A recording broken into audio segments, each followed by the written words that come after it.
Hey everyone, it's technology expert Burton Kelso here with another tech tip to help you get the most out of the technology in your life. Facebook scams are all over Facebook. And today we're going to talk about what's a scam and what's not a scam. There's a lot of fake scams out there, fake hoaxes out there that are fooling a lot of people and causing people to get confused. So today we're going to look at Facebook and we're going to see how to conquer those scams. Give me a moment here.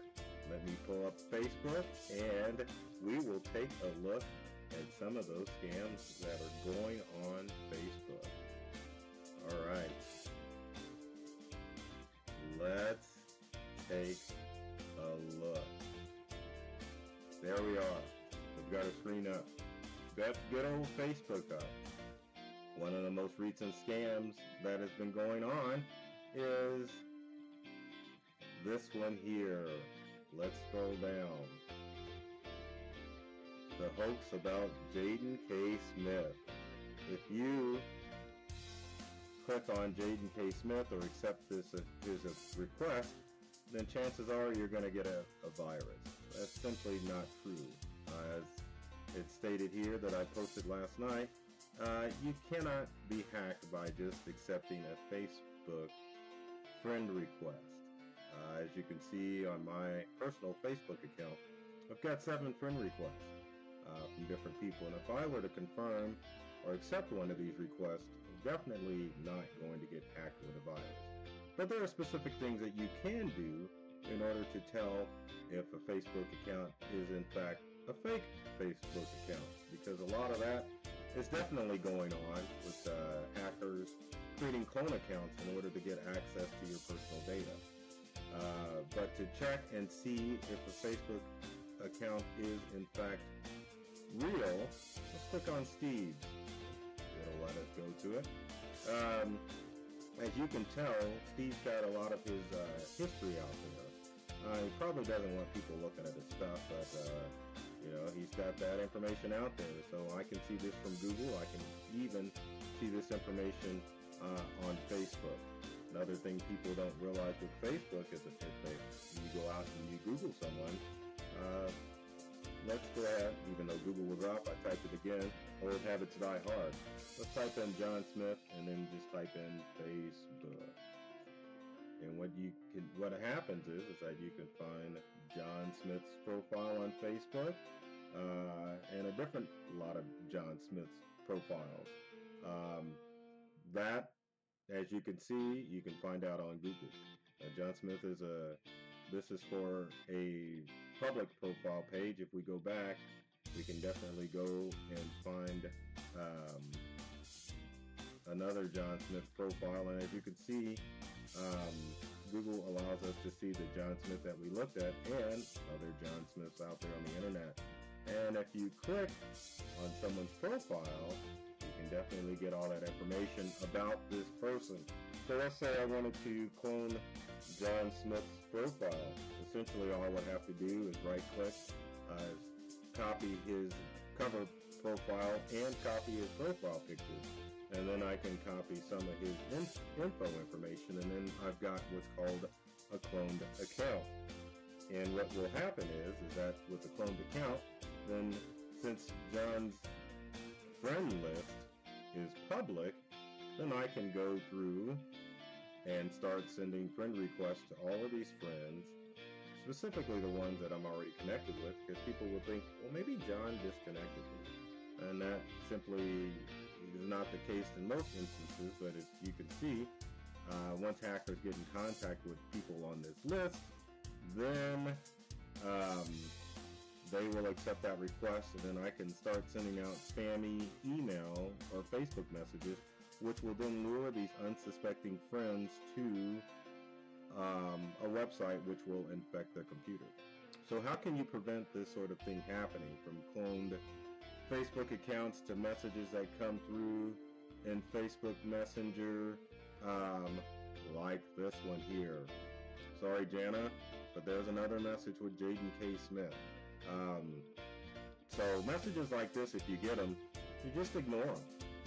Or inform the person that, hey, this is a fake message and don't send this out. So what I would do in this instance is I would go back to my home page to help old Jana out.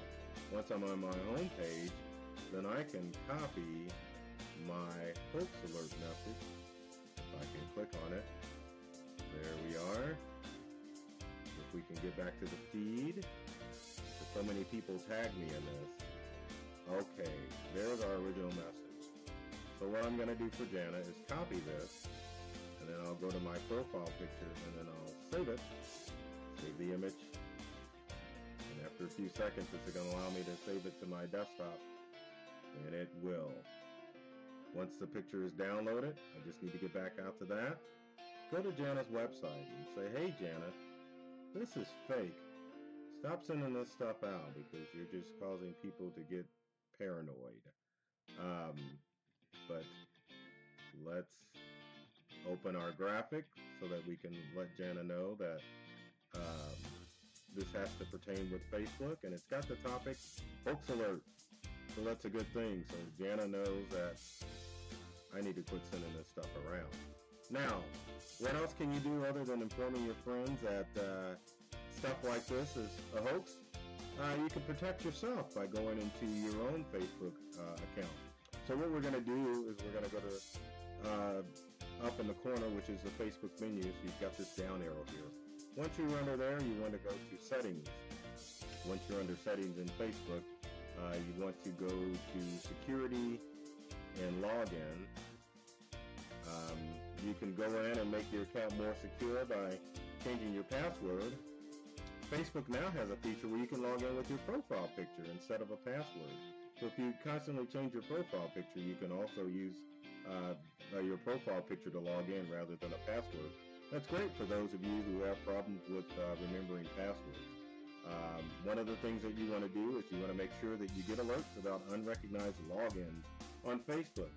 So that way, if someone logs into your Facebook account from an unknown device or another browser that you don't use, then you'll get an alert via email that someone has logged on to your account that you don't know about. And that way, every time you log on, you'll know who's logging into your Facebook account. As you can see with my profile, it definitely is on. You can use two-step authentication too, which allows you to log in with a code and a password. So that way you need 2 steps to get into your account.